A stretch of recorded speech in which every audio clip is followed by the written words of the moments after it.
April کو سماعت کے لیے مقرر کیا گیا تھا۔ 13 اپریل کو سپریم کورٹ نے چیف جسٹس آف پاکستان کے اختیارات کو کم کرنے سے متعلق supreme court practice and procedure bill 2023 پر تاحکم ثانی عمل درآمد روک دیا تھا۔ جہانگیر خان جدون صاحب ہمارے ساتھ موجود ہیں۔ جہانگیر خان جدون صاحب، بہت شکریہ آپ کے وقت کا۔ سر، آج کے فیصلے سے متعلق کیا آپ کی رائے ہے؟ پہلے جی بتائیے گا۔ یہ دیکھیں، اب فیصلہ پڑا تو نہیں ہے، ابھی آیا، لیکن میرے خیال میں فیصلہ ٹھیک آیا ہے کہ جو کنسرن تھے جی کہ یہ اسپیسیفک پرسن لا ہے اس کو ختم کر دی گیا ہے، اور بینچ کی کانسٹیٹیوشن پہ بھی زیادہ کنسرن تھا کہ بینچ جو ہے وہ ایک بندے کے پاس ایبسولوٹ پاور نہیں ہونی چاہیے، تو وہ بھی انہوں نے مان لیا سپریم کورٹ نے، اور پارلیمنٹ کی بالادستی کو بھی مان لیا کہ پارلیمنٹ لا بنا سکتی ہے۔ تو بڑا لینڈ مارک ججمنٹ آئے گی جس میں اکثریت نے جو ہے یہ فیصلہ کیا ہے اور پارلیمنٹ کی بالادستی کو مانا ہے۔ اچھا جدون صاحب، یہ پارلیمنٹ نے تو اس کو اپریل کے اوائل میں قانون بنایا، دوبارہ سے پھر یہ پہلے اس کو سٹے ہو گیا، پھر اس کے بعد فیصلہ آ گیا، معطل ہو گیا، آج پھر اس قانون کی بحالی ہوئی ہے۔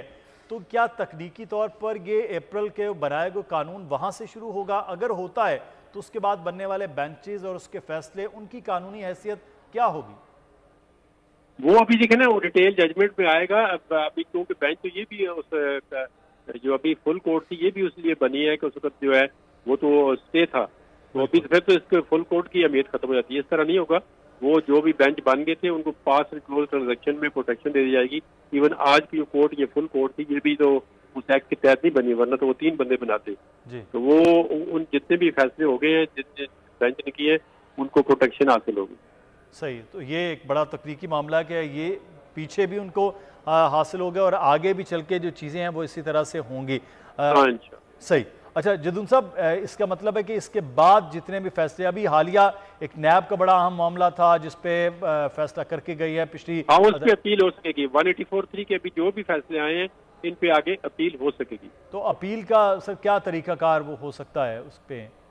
اپیل کا وہی طریقہ کار ہوگا، اگر 3 بینچز بنا دے ہو سکتا ہے 5 کا بینچ بنا دے، وہ ڈیسائیڈ کریں گے کہ اگر کوئی ٹیکنیکل وجہ سے پوری فل کورٹ بیٹھتی ہے کہ پھر اس کے تو رائٹ آف اپیل نہیں ہو سکتا، یا 9 ممبر بینچ بیٹھتا ہے تو اس کا تو اپیل نہیں ہوگا، لیکن یہ سپریم کورٹ اپنی ججمنٹ میں جو ہے وہ کلیئر کرے گی۔ صحیح ہے جہانگیر صاحب، ابھی ایک چیز ایڈ اپ ہوئی ہے نئی کہ ماضی اپیل کا جو حق ہے وہ ماضی سے نہیں ہوگا۔ سپریم کورٹ نے 8-7 کی اکثریت سے یہ فیصلہ سنایا ہے کہ ماضی کے فیصلے جو ہو چکے ہیں ان سے یہ حق حاصل نہیں ہوگا اپیل کا۔ یہ میرے خیال میں سپریم کورٹ نے ٹھیک کیا ہے، اس میں پارلیمنٹ نے، کیونکہ لا پہ مکمل ڈیبیٹ نہیں ہوئی تھی، اس میں انہوں نے ریٹروسپیکٹیو افیکٹ لکھ دیا تھا، لیکن یہ نہیں لکھا تھا کس طریق سے لاگو ہوگا۔